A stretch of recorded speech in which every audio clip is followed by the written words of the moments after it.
മരുമോനിസത്തിൽ ആറാടി നിൽക്കുന്ന മുൻമന്ത്രി കൂടിയായ റിയാസെ കണ്ണു തുറന്നൊന്ന് നോക്കണം, കാണണം.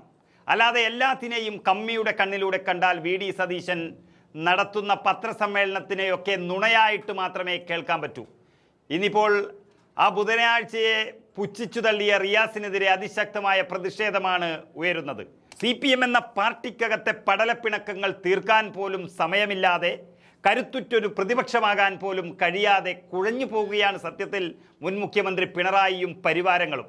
എന്നാൽ അവിടെയാണ് ഭരണത്തിലേറി 100 ദിവസത്തിലേക്ക് അടുക്കുമ്പോഴേക്കും വിഴിഞ്ഞം എന്ന മഹാപദ്ധതി, അതായത് വിഴിഞ്ഞത്തിലൂടെ ഈ സർക്കാർ ചരിത്രം സൃഷ്ടിക്കുന്നത്. സ്പെയിനിലെ വലൻസിയ തുറമുഖത്തേക്കുള്ള ആദ്യ കയറ്റുമതി കണ്ടെയ്നർ മുഖ്യമന്ത്രി വി.ഡി. സതീശൻ ഫ്ലാഗ് ഓഫ് ചെയ്യുമ്പോൾ അത് കേരളത്തിൻ്റെ വികസന ചരിത്രത്തിലെ പുതിയൊരു യുഗപ്പിറവിയാണ്. വിഴിഞ്ഞം രാജ്യാന്തര തുറമുഖം സമ്പൂർണ്ണ കയറ്റുമതി ഇറക്കുമതി ചരക്കു നീക്കത്തിന് സജ്ജമാകുമ്പോൾ കേന്ദ്രമന്ത്രി സർബാനന്ദ സോനോവാളും പങ്കാളിയാകുന്ന ഈ ചടങ്ങ് നാടിൻ്റെ സ്വപ്നങ്ങൾ സാക്ഷാത്കരിക്കപ്പെടുമെന്ന നിമിഷമായി മാറുകയാണ്. കേരളത്തെ ലോകത്തിൻ്റെ തന്ത്രപ്രധാനമായ ഒരു പോർട്ട് ഹബ്ബാക്കി മാറ്റാൻ ലക്ഷ്യമിടുന്ന മിഷൻ സമുദ്ര പദ്ധതിക്കും ഇതോടൊപ്പം തുടക്കമാകുകയാണ്. സംസ്ഥാനത്തെ ചെറുതും വലുതുമായ മുഴുവൻ തുറമുഖങ്ങളെയും വിഴിഞ്ഞവുമായി ഏകോപിപ്പിച്ച് വലിയൊരു പോർട്ട് എക്കോസിസ്റ്റം സൃഷ്ടിക്കുകയാണ് ഈ പദ്ധതിയിലൂടെ സതീശനും സർക്കാരും ചെയ്യുന്നത്. പരമ്പരാഗത വ്യവസായങ്ങളുടെ കയറ്റുമതി ചെലവും സമയവും പകുതിയായി കുറയ്ക്കാനും റോഡ് റെയിൽ കണക്ടിവിറ്റി അതിവേഗത്തിലാക്കാനും ഈ നീക്കം വഴി സാധിക്കും.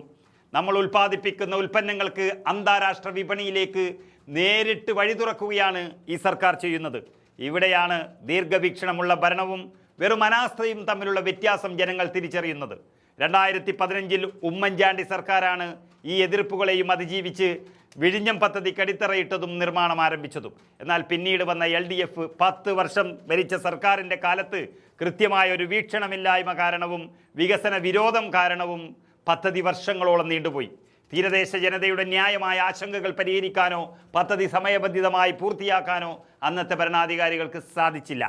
വസ്തുതകളും വികസന നേട്ടങ്ങളും ജനങ്ങൾക്ക് മുന്നിൽ അവതരിപ്പിക്കുമ്പോൾ അതിനെ പേടിച്ച് നുണ എന്ന് മുദ്രകുത്തുന്നത് തോൽവി ഭയക്കുന്ന ഒരു രാഷ്ട്രീയത്തിൻ്റെ നെറികേടാണ്.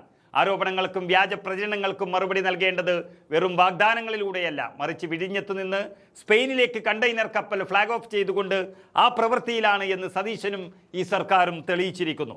കള്ളപ്രചരണങ്ങൾ കൊണ്ട് ചരിത്ര സത്യങ്ങളെ മായ്ച്ചു കളയാൻ കഴിയില്ല എന്നും ഉറച്ച നിലപാടുള്ള നേതൃത്വത്തിന് മാത്രമേ വികസനം യാഥാർത്ഥ്യമാക്കാൻ കഴിയൂ എന്നും വിഴിഞ്ഞത്തിൻ്റെ മണ്ണിൽ നിന്ന് കേരളം തിരിച്ചറിയുകയാണ്.